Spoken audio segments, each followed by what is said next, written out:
because we're using released SOL questions. In a professional learning community, assessment data is used to target goals for improvement. The focus is on results. Well, besides strands, I was also talking about the different divisions that the SOL does for the different students, the student populations. I think a primary difference between traditional approaches to schooling and the ideals of a professional learning community really are embedded in the idea of a results-driven culture.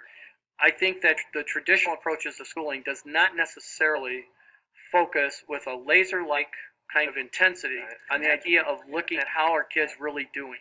There is that vision that underlies everything, that striving for excellence, but with that is tied in using data.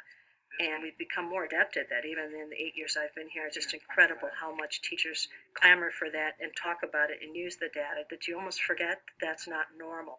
And so using the data to drive instruction, to make decisions, it's just become part of our everyday vernacular. It's what we do. I would say that this campus has a lot of what I call data divas, people that relish in looking at data to make informed choices. We have a saying that goes like this, that without data, you're just another person with an opinion.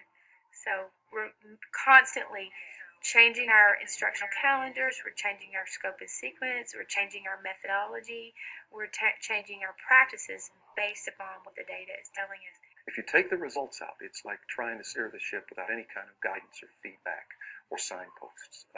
The results are not just the end of the game. They're the signposts and the indicators along the way that tell you how to veer and tack and to improve your efforts. It's as simple as that. Oftentimes people might feel that as we start to examine more and more data, they might feel that this is sort of a gotcha, but it's not.